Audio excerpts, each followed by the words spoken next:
ಎಲ್ಲರಿಗೂ ನಮಸ್ತೆ. ಇವತ್ತು ಹೋರಾಟ ಮಾಡ್ತಿರುವಂತ ಉದ್ದೇಶ ಇಷ್ಟೇ. ರಾಜ್ಯಾದ್ಯಂತ ಈಗ ಎಲ್ಲಾ ಸರ್ಕಾರಿ ಕಾಲೇಜುಗಳಲ್ಲಿ ಆಲ್ಮೋಸ್ಟ್ 50% ಅತಿಥಿ ಉಪನ್ಯಾಸಕರ ಮೇಲೆ ಸರ್ಕಾರಿ ಕಾಲೇಜುಗಳು ನಡೆಯತ್ತವ್ರಿ ಸರ್. ಬಟ್ ಈಗ ಏನಾಗತ್ತೈತೆ ಅಂದ್ರೆ ಅತಿಥಿ ಉಪನ್ಯಾಸಕರ ನೇಮಕಾತಿನೇ ಆಗತ್ತಿಲ್ಲ ಸರ್. ಪರ್ಮನೆಂಟ್ ಅಂತೂ ಬಿಟ್ರಿ ಜಸ್ಟ್ 2 ತಿಂಗಳು ಆಗಕ್ ಬಂದ್ ಸರ್. ಇವಾಗ ಇನ್ನೂ ತನ ಆದ್ರೂ ಅತಿಥಿ ಉಪನ್ಯಾಸಕರ ನೇಮಕಾತಿನೇ ಆಗಕತ್ತಿಲ್ಲ.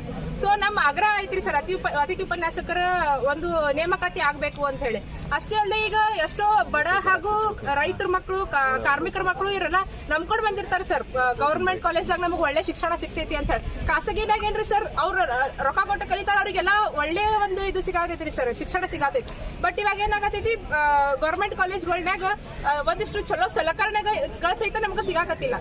ಅತಿಥಿ ಉಪನ್ಯಾಸಕರು ಇಲ್ಲ. ಇವ್ರು ಆಲ್ರೆಡಿ ಈಗ NEP SCP ಅಂತ ಹೇಳಿ ಇದು ಮಾಡಿ ನಮ್ಗೆ ಆಲ್ರೆಡಿ ಕನ್ಫ್ಯೂಸ್ ಮಾಡ್ಬಿಟ್ಟಾರೆ. ವಿದ್ಯಾರ್ಥಿಗಳಿಗೂ ಕನ್ಫ್ಯೂಸ್ ಮಾಡ್ಬಿಟ್ಟಾರ, ಶಿಕ್ಷಕರಿಗೂ ಕನ್ಫ್ಯೂಸ್ ಮಾಡ್ಬಿಟ್ಟಾರ. ಅಂತಂದ್ರಾಗ ಇವತ್ತಿನ ದಿನ ಅತಿಥಿ ಉಪನ್ಯಾಸಕರೇ ಇಲ್ಲ ಅಂತಂದ್ರೆ ವಿದ್ಯಾರ್ಥಿಗಳು ಹೆಂಗ್ ಕಲಿಬೇಕು ಅನ್ನೋದು ನಮ್ಮ ಆಗ್ರಹ ಸರ್. ಆದಷ್ಟು ಬೇಗ ಅತಿಥಿ ಉಪನ್ಯಾಸಕರ ನೇಮಕಾತಿ ಆಗಬೇಕು ಅನ್ನೋದು ನಮ್ಮ ಆಗ್ರಹ ಸರ್. ಸುಜ್ಞತಾ ಕುಲಕರ್ಣಿ, ರಾಜ್ಯ ಸಹ ಕಾರ್ಯದರ್ಶಿ, ಅಖಿಲ ಭಾರತೀಯ ವಿದ್ಯಾರ್ಥಿ ಪರಿಷತ್, ವಿಜಯಪುರ. ಈ ಫೀಸ್ ಇರೋದ್ರಿಂದ ಆದ್ರೂ ಸ್ವಲ್ಪ ಇದೆ ಅಂತ ಇಲ್ಲಿ ಬಂದಿರ್ತೀವಿ. ಇಲ್ಲಿ ಸ್ವಲ್ಪ ಇದೆ ಅಂತ ಫೀಸ್ ಕಟ್ಟಿ ನಾವು ಕಲಿಬೇಕು ಅಂತ ಬಂದಿರ್ತೀವಿ. ಆದ್ರೆ ಇಲ್ಲಿ ಶಿಕ್ಷಕರ ಕೊರತೆ ಇದೆ. ಶಿಕ್ಷಕರ ಕೊರತೆ ಹೇಗಿದೆ ಅಂದ್ರೆ ಅತಿಥಿ ಉಪನ್ಯಾಸಕರನ್ನು ಇನ್ನೂ ನೇಮಕ ಮಾಡಿಲ್ಲ. ಕಾಲೇಜ್ ಸ್ಟಾರ್ಟ್ ಆಗಿ 1 ರಿಂದ 2 ತಿಂಗಳಾಯ್ತು, ಇನ್ನೂ ಶಿಕ್ಷಕರನ್ನ ನೇಮಕ ಮಾಡಿಲ್ಲ. ಹಾಗಾಗಿ ಸರ್ಕಾರಕ್ಕೆ ನಾವು ಹೇಳ್ಬೇಕಾಗಿದ್ದು ಏನಂದ್ರ ಅತಿಥಿ ಉಪನ್ಯಾಸಕರನ್ನ ನೇಮಕ ಮಾಡಿ ಅಂತ ನಾವು ಹೇಳ್ಬೇಕು.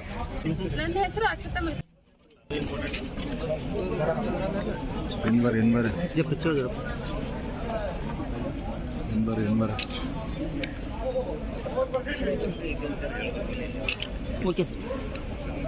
Okay sir.